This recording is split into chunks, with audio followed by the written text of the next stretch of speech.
When people ask me what my favorite game is, I basically pull up a mental spreadsheet of nearly every single game I've played that has had some sort of emotional impact on me. I played many of these games in formative years of my development and throughout my life growing up. Usually I say it's some umpteen-way tie between a handful of Nintendo and indie games, but secretly, Chibi Robo is at the top. This game is funny, charming, and sentimental.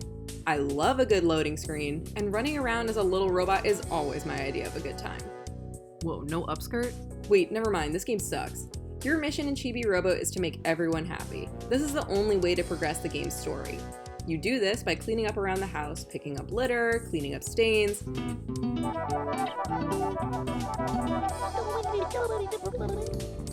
and by helping the characters who coexist, or who at least try to, in the Sanderson household. By doing this, you earn happy points, which increases your Chibi Robo ranking and battery life. I know a lot of people have already dissected the underrated magic of Chibi Robo, but the implicit power behind this gameplay mechanic of accruing happy points is really what I want to focus on. The entire game's progression relies on the concept of instilling empathy within the player through this gameplay mechanic. Not only are the Sandersons struggling with financial instability, miscommunication, indirect communication, escapism through pretend play,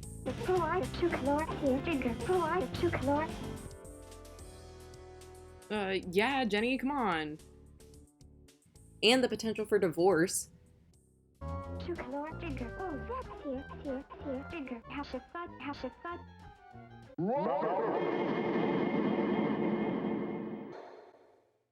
But the toys in the house all have their own issues too. Sophie the dog toy has a debilitating crush on Drake Redcrest.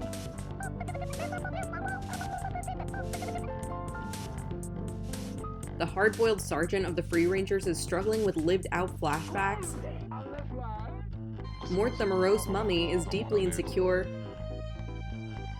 Sunshine the teddy bear struggles with a child-friendly version of substance abuse. And in several stories, we have to grapple with heavy themes like illness and death. As the player, you have to engage with all of these themes and find ways to overcome the pains associated with them in order to progress. Helping others is the only way to grow. And I absolutely adore that message. And I also love the juxtaposition between this uncontrollably emotional cast of characters and Chibi Robo's inability to communicate beyond an expressionless yes or no. Whether or not you show emotions in the conventional sense, you can still show that you care through your behaviors. Not only are we motivated to care for the cast through the stories they share with us, but the composition of the environments often tells us even more than the dialogue directly does. Not only does Mrs. Sanderson directly say to us that she's struggling with money, or moolah as it's referred to in-game, but we actually see bills and calculators piled up around the house, and specifically in the rooms where she spends the most time in, like the kitchen, where she cleans up constantly, and the Sandersons' bedroom, where she locks herself up at night and has forbidden Mr. Sanderson from entering.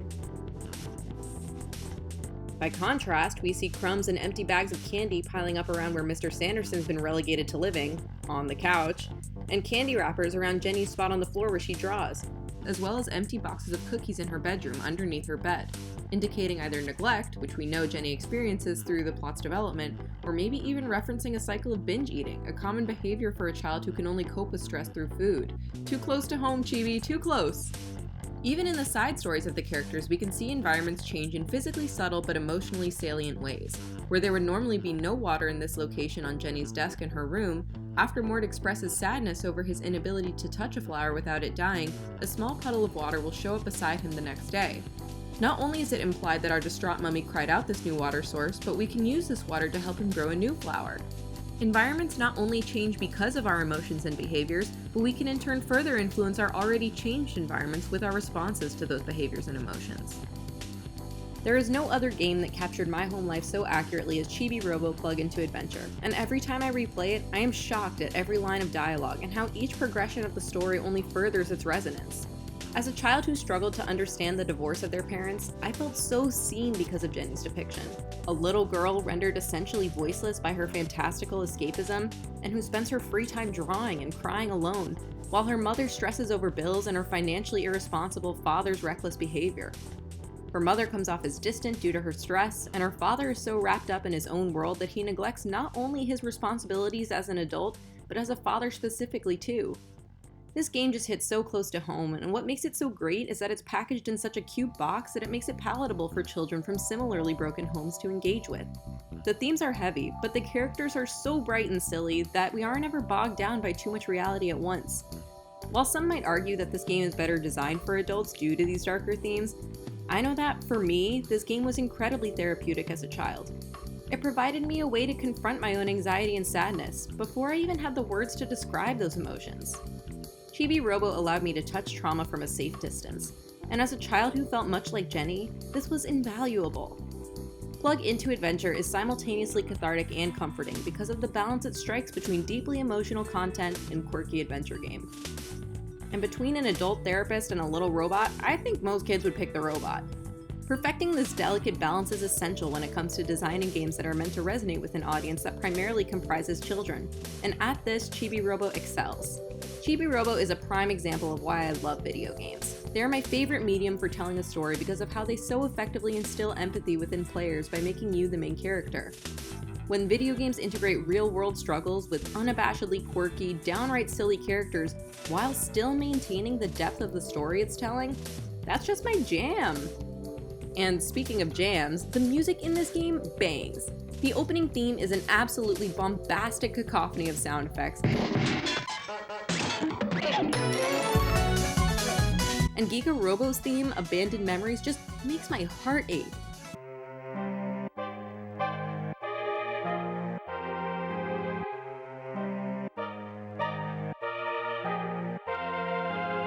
Every element of Chibi Robo is so perfectly composed to maintain this parody of heartstring-pulling fun. It repeatedly breaks my heart and puts it back together. On the note of heartbreak, I'm not going to touch on the controversy of what's happened with the franchise. Talk about abandoned memories. We all know what you did, Nintendo. At the end of the day, I will always want more Chibi Robo.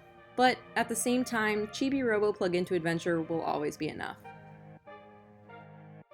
At least, that's what I'd planned on saying while first coming up with this essay. Every element of Chibi Robo which I've discussed so far is experienced fairly early on in the game. However, while replaying this game as an adult, I decided to take a look at side stories I did not explore extensively as a child.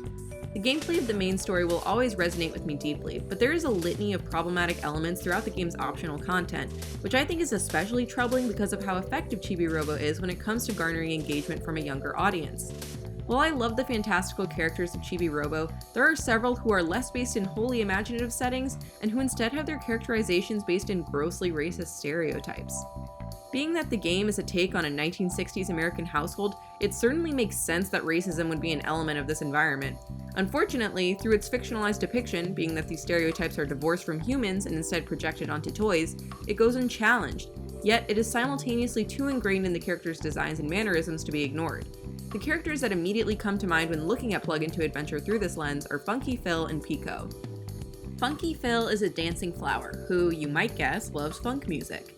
Funk music has stylistic origins in soul music, and both of these genres were created by African American communities around the same time period that Chibi Robo is set within. Funky Phil being a fan of funk music on its own might not be overtly offensive, but Funky Phil's affinity for funk music extends far beyond interest and into the realm of performance, in more ways than one. I am not able to examine the original Japanese dialogue, but in the American localization, Phil speaks in what I would only describe as a mockery of African American Vernacular English, or AAVE. The other characters in Chibi Robo all have unique personalities that are communicated through their dialogues in the specific language they choose to use. Many characters come off as wacky or silly because of their dramatized speech patterns, like Mr. Sanderson dancing and shouting out of excitement, or Drake Redcrest, who is overly formal and fixated on ideas of justice. Funky Phil's misuse of AAVE cannot and should not be compared to these instances, as AAVE is based in culture, specifically African American culture, which has been historically oppressed. To set Funky Phil alongside characters who use their dialogues as humor ultimately only serves to belittle AAVE, and opens the door to viewing it merely as another quirky speech pattern, which it is not. AAVE is still widely unrecognized by the general population as its own language, and depictions like Funky Phil's only serve to facilitate its appropriation by those who are not a part of its culture. By presenting Funky Phil alongside these other characters, while also failing to educate the audience on his historical influence, Chibi Robo ultimately performs an irresponsible social disservice.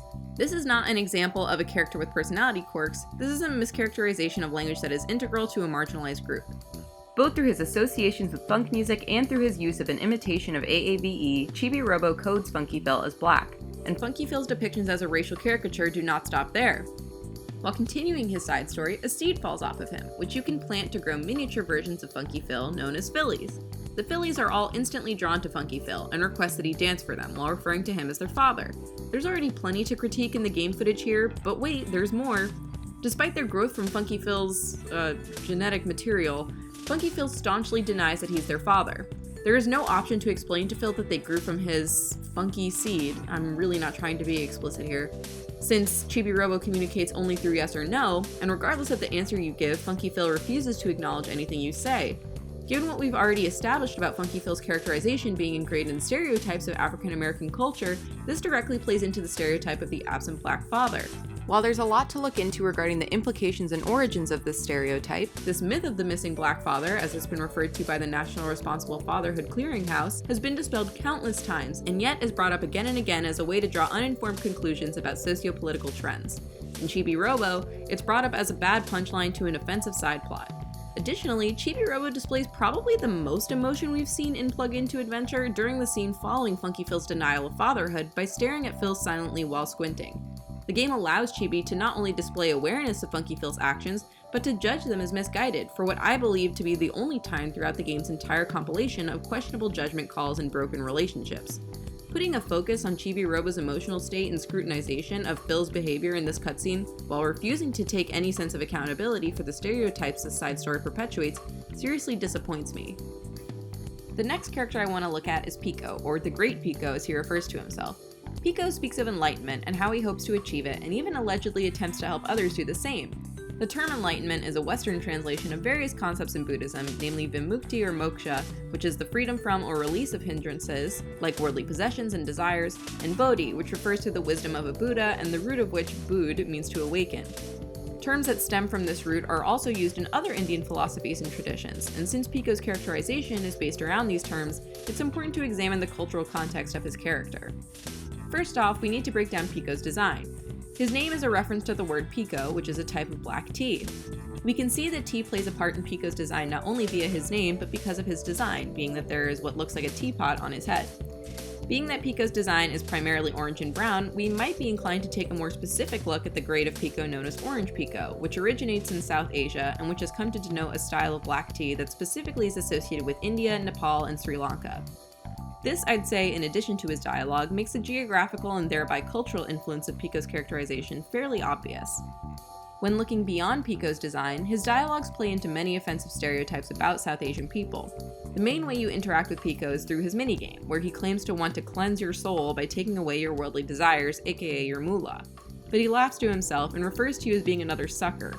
Not only are we starting strong with the bastardization of the aforementioned Buddhist terms in that his purported goals of achieving them are disingenuous, but his behavior in general serves to depict him as someone who is solely fixated on attaining wealth, even if it harms others. Pico is depicted as a scammer. Captain Plinkbeard refers to him as a cheat, and the only way to win his minigame is by correctly guessing whether Pico's eye will open or close, something he obviously has control over. There is no real strategy when it comes to determining whether or not his eye will open or remain closed, and so, more often than not, you lose. Both through dialogue and through gameplay, we see the perpetuance of the stereotype of South Asian people being depicted as untrustworthy and fixated on money, two extremely harmful and unfortunately common stereotypes. The fact that these two characters are only extensively interacted with through side quests makes it easy enough for someone to miss them on a playthrough of the main story. For a child, it becomes even easier to miss out on them, even if they encounter these storylines, because children are far less likely to have an understanding of stereotypes than an adult would. While I disagreed earlier with the notion that this game is better designed for adults than children for its heavily emotional themes, I would absolutely agree with that statement when discussing the racism in Chibi Robo. This lack of social awareness is, in my opinion, inexcusable when it comes to creating children's media. Not only can children unknowingly perpetuate stereotypes by internalizing elements of the game's story, but other children directly impacted by these stereotypes can end up feeling alienated or laughed at. For a game that's based on instilling empathy within a player base, it completely misses the mark here. I already said earlier that a lot of people have dissected the underrated magic of Chibi Robo, and that's true. Many people absolutely adore this game for the reasons I initially spoke about. But I've hardly seen anybody take a deeper look at the racism that's a core part of several side characters' personas. People can be distracted by nostalgia to the point of not wanting to scrutinize developmentally influential media for problematic themes.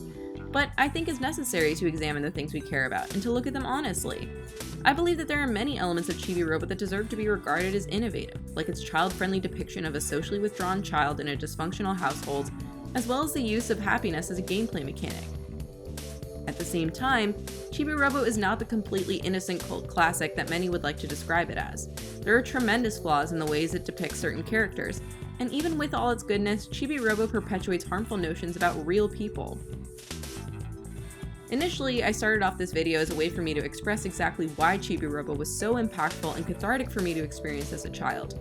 Playing through the game again as an adult led me to quite a rude awakening. But this really doesn't come as too much of a surprise, given what we've seen throughout many other franchises that are similarly praised for their easygoing and child-friendly styles of gameplay. I mean, there's certainly a history of racially derogatory characterizations in Pokemon. Jinx's design has been criticized for resembling blackface, and whose American name, which bears no resemblance to the original Japanese name Rugella, may also further play into racist stereotypes relating to voodoo. The Jim Crow Museum at Ferris State University lists Jinx as an example of racism in modern material. Jinx's design has since been reworked to recolor her skin as purple rather than black, and this was first evident in localized distributions of Pokemon, and later in Japanese releases as well. Her pre-evolution, Smoochum, underwent a similar redesign, but prior to any official release, as her offensive design was only present in the beta version. Another example would be in Animal Crossing. There's been controversy regarding Sahara's characterization. Like Pico, Sahara has several clearly other geographical influences. Not only is her name a reference to the Sahara Desert, and not only is she the only camel in the franchise, but the way Sahara speaks is markedly different from the other special NPCs that the villager can interact with in Animal Crossing, thereby presenting her as foreign through an emphasis on her otherness. Her dialogues in the second most recent core entry, New Leaf, are referred to as being more shortened and fractured than her dialogues in previous entries as well. Her fixation on money is a core piece of her characterization, and in this way, she's very similar to Pico. I mention these other instances of abstracted, specifically inhuman racial caricatures in video games not to normalize or divert attention from the racism present within Chibi Robo, but to call attention to an unfortunate trend in many examples of children's media, and especially in video games. People have pulled positive experiences from all of these franchises I mentioned, and I hope they continue to. These games are designed to impart positive experiences within players. I just hope that, by fostering an awareness of the more harmful depictions within these games, we can create emotionally salient games that aim to resonate with its entire player base, rather than alienating any portion of it.